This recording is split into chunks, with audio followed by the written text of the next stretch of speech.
During Lordran's peak, a banneret emerged through the fog, and with him, the Berenice Knights were founded. Notable by their thick, heavy, jet-black armor and even heavier choice of armaments, it was clear the Berenice Knights were not clueless to the art of war. However, as the first flame began to die, countless amongst the ranks of the Berenice Knights became lost to undeath. Although there were 5 brimming with conceit, not even the curse of undeath could stop them as they stood their ground in the undead parish and attempted the trial of Sen's fortress, using the very last of their sanity to attempt to reach Onorlondo and prevent the curse from eradicating Lordran altogether. Unfortunately, 4 of the Berenice lost their names just as they did their humanity, but one was so formidable, even amongst the greatest of the great, his soul found new life with his death. Black Iron Tarkus was widely renowned to be Berenice's best knight, even mightier than the man himself, so much so that Tarkus wore ultra-heavy black iron, known for its top-notch fire protection, that was so ridiculously unwieldy that only Tarkus himself was able to wear it. His great shield, bespoke too, was even heavier than that of his fellow knights in their standard black iron sets.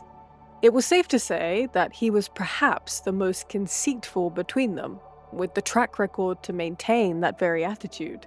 With such stature, obviously, Black Iron Tarkus saw Sen's fortress as a challenge welcomed, and naturally acquired an equally welcome victory in contrast to the other Berenice knights who followed him, and perished to the difficulty, and so Tarkus eventually reached the peak of Sen's fortress and challenged the deciding factor in the form of the infamous Iron Golem. Perhaps due to his specialist armor, the two of them stood as an immovable force versus an unstoppable object, but luckily Tarkus came up victorious, and so he headed towards Onorlondo to halt the curse.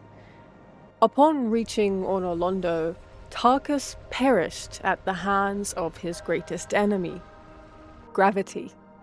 His determination to be the strongest amongst the strong, his need to be the knight the Berenices could aspire to, and the want to be a walking steel wall, meant that Tarkus had terrible mobility. Why would one need to invest in stamina if they can simply stack their defenses so high an arrow to the knee was no more than an inconvenience? So, the mixture of the Painting Guardians, famously known for their fluidity in battle, and having to traverse along the narrow ledges of the chapel, Tarkus unfortunately fell to his death just a breath away from the Lord Vessel. With his death, the remaining 4 Berenice Knights lost all hope and motivation to continue. A brand new experience to the glory of the Berenice, most likely due to the undead curse. One of them, the only one to make it across the walkways of the chapel, attempted to check on Tarkus's body, but found himself being thrown into the painting by the Painting Guardians. Inside the painting, he would then meet Priscilla, choosing to protect her peace as he slowly went hollow. The other 3 fled Onorlondo and back into Sen's, where one stood aimlessly looking out towards the bell gargoyles, allowing the curse to become him, and the other resulted in killing any on the brink of going hollow and selling their wares to the poor souls who reached the peak of Sen's. It was this constant, almost ritualistic killing that kept him human and sane, but only sane enough so he could tell the chosen undead to not even bother with Onorlondo. The last, and the weakest, left Sen's altogether and chose to guard a Firekeeper soul, another acknowledgement of the denial of being chosen. However, as I mentioned prior, Tarkus's soul was so rich with life, he remained in Sen's after his death as a phantom, ready and willing to help any young Hollow looking to battle the Iron Golem, prevail against the Golem, and claim the Lord Vessel to enter the kiln. An interesting contrast to his fellow remaining Berenique. Sen's Fortress can be particularly stressful on a first playthrough of Dark Souls, with some players maybe even having abandoned saves stuck in Sen's for eternity because of its unforgiving nature and understandably frustrating challenge. Even all these years later, there are seasoned Dark Souls players who still can't make it through Sen's on their first try, a true testament to its brilliant design. But if you do manage to make it to the peak of the fortress, and maybe even find the bonfire, you are now faced with a greater challenge, the aforementioned Iron Golem. This boss can be a grueling nightmare because of his interesting placement in the game, in where one might find themselves massively undergeared for Sen's, but they head there anyway because the game points you that way instead of somewhere like the Darkroot Garden, a welcome change after the tribulations of Blighttown. I do think that this is certainly intentional, as the Darkroot Garden offers a good amount of upgrade materials and souls, so definitely Dark Souls is performing some mockery here. But of course, that's all respective to each player. Some players might go Darkroot to Sen's, some might go Sen's on Orlando Darkroot. No two people are the same, that's the glory of the world. But anyway, back to my main point of gear. Each player has a preferred weapon. One player might go through Sen's with the Zweihander, and it wasn't much of a challenge at all. That player heads into the Iron Golem's arena and defeats it with ease because the Zwei's ability to stagger the Golem is pretty damn good, and it overall has some pretty good damage. However, what if one player, maybe a player leaning into dexterity, had a preference for the Mail Breaker? For anyone who doesn't know, it's a dagger-rapier hybrid meant for close range, with the highest critical rate of the rapiers when backstabbing or performing a riposte. Anyway, you swing at the Golem with the Mailbreaker, and you look at the health bar, ready to see its health dwindle down. But instead, you are met with the unfortunate realization that the Iron Golem has 408 defense against rapier attack types. The amalgamation of players using curved swords, curved greatswords, katanas, daggers, and rarely halberds will also be met with the same problem as the two Mailbreaker fans out there. Although, some of those weapon types will be fine if upgraded enough by the time you face the Golem, which in a first playthrough might be a minority. For anyone wanting to know the exact numbers of all damage types for the Iron Golem, it is as so. He has 400, it has. It has 408 defense against regular attacks, 306 against strike, slash 510, and thrust of 408, with much lower elemental defense of 326 against magic, 305 against fire, and 245 against lightning, with lightning being its absolute lowest defense.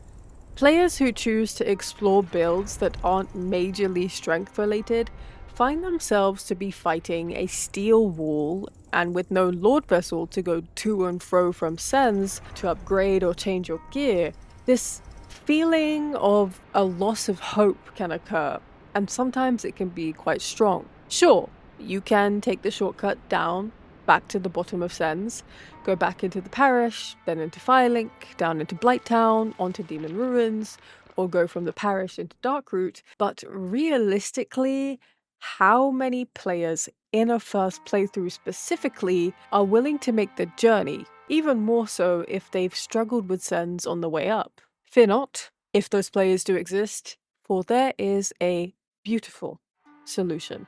The greatest failsafe will kill the Golem for you entirely by himself, with absolutely zero help from the player, on the first playthrough specifically. Whilst Tarkus' lore allows us to understand why he is there to fight the Golem, I do think, at least to me subjectively, he is there as a failsafe for those unequipped or underleveled, and instead his lore works as an in-game narrative reason to explain the choice in his mechanical design and world placement. Typically, the average soul level for Sens is 40 to 50. And if that player has put 20 levels into Vitality, then they sit at roughly 600 to 800 HP. Tarkus has double that, as Tarkus, true to his tale, is an absolute unit. In your first playthrough, Tarkus, at soul level 65, has 1,467 HP, 2,684 HP in New Game Plus, and eventually 3,355 HP in New Game Plus 6, respectively, meaning that Tarkus stands head-to-head with the Golem, who has 2,880 HP in New Game, which shoots all the way up to 5,270 in New Game Plus, and ends up peaking at 6,588 HP in New Game Plus 6. With these numbers in mind, it is very clear to say that without proper damage output, this fight becomes a war of attrition you will likely lose if you fail to stagger the Golem and knock it to its death. The greatsword that Tarkus uses, as some of you may already know, deals regular and thrust damage, which may lead you to think something along the lines of, hang on, so Tarkus is actually unequipped for this fight too, because he's using damage types that the Golem is highly resistant to. But no, you would be wrong. Maybe, possibly, depending on how you view it. Unlike the player, Tarkus's greatsword is already at plus 10, as well as the black iron greatshield in his left hand, and his specialist black iron set is plus 5 on each piece. At plus 10, with 34 strength and 21 dexterity, which has been confirmed through data mining his stats, we're looking at an attack rating that is through the roof for this point in the game. With just the greatshield alone, which by the way has 80 stability and famously high damage reduction, he outshines an average player's soul level by a mile. More importantly than any of this, however, is that Tarkus's AI is aggressive, notably more aggressive than some of the other NPC summons in the game, who sometimes do confusing things in battle, or will just do that thing where they stop and stare at you and you're like, hey, so what is going on? Anyway, Tarkus literally walks up to the Golem and starts trading blows with it almost immediately. He just stands there and takes all of the axe blows straight to the cranium, which ends up creating a tank-like situation where Tarkus draws the aggro, absorbs the hits that would one-shot underlevel players or players with poor stamina management, and keeps the Golem's attention while you either recover, deal damage from safety, with pretty much no worry of being targeted yourself, precisely because Tarkus keeps aggression up so consistently that the Golem's AI doesn't really have time to compute whether it wants to attack Tarkus or you, though of course it will focus on you at times because it's a video game, but no big deal if Tarkus is there, sort of thing. Now for the critical question: can Tarkus actually kill the Golem by himself? Yes, here is proof.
reason that Black Eye and Tarkus can pull this off is actually fairly mechanical. First, the Greatsword's motion values. Two-handed light attacks have a 1.2 times motion value multiplier, according to what I found on Wikidot's damage calculation page, so please do correct me if there's any wrong information there. And Tarkus, funnily enough, primarily two-hands his weapon, meaning his attack rating gets multiplied before defense calculations. Second, Tarkus somehow has an attack type advantage. The Greatsword has 325 base physical damage at plus 15, meaning at plus 10, it's dealing approximately 270 to 300-ish base damage. Combine this with Tarkus having 34 strength and the Greatsword with its C scaling in strength, the damage being output by Tarkus is roughly in the 350 to 400, maybe even more range, I can't really remember off the top of my head, but not to mention that the Greatsword also has a relatively fast attack speed for a UGS, meaning that Tarkus can output consistent damage while the golem is focused on him, even when it looks like he shouldn't be able to do that. So, even if Tarkus can't solo the golem in your playthrough, it's safe to say that he still has a break-even chance, even if he had minimal player support. I briefly mentioned earlier that Tarkus is intentionally placed at the exact moment a player might need him most, and he requires 0 prerequisites, only requiring you to be in human form. Although, I will admit that humanity management on a first playthrough is another story in and of itself, but anyway. From Software designed Tarkus with twice the HP of a player with the average soul level of 50, made his armor heavier and better with the best fire resistance in the game, protecting Tarkus against the giant's firebombs if you didn't kill him or simply forgot to, gave Tarkus a upgraded weapon that outdamages your own, and made him purposely aggressive to the point that his AR is so ridiculous for Sen's Fortress, you might as well give him the Black Knight Halberd and call it a day. Of course, all of these things might just be a very funny coincidence in the face of intentional difficulty mitigation, but I subjectively think that the developers knew a percentage of players would enter the Fog Gate unknowingly underprepared, so they provided an NPC who greatly compensates for unfortunate build weaknesses that shine in other parts of Dark Souls. However, they only gifted this failsafe to the players that were intelligent enough to manage their inventories or explore the map, however you want to look at it. It wasn't a failsafe given to everyone. It was a failsafe given to the, without being mean, people that have all of their marbles instead of being short of a few. So, if you're new to Dark Souls, or you're struggling with the Iron Golem, I promise that you aren't bad at Dark Souls. You just need to witness a small dose of Berenique glory. Until next time, praise the sun, and remember that summons are never a cop-out. Don't you dare let yourself go hollow, lest my time spent on you be wasted.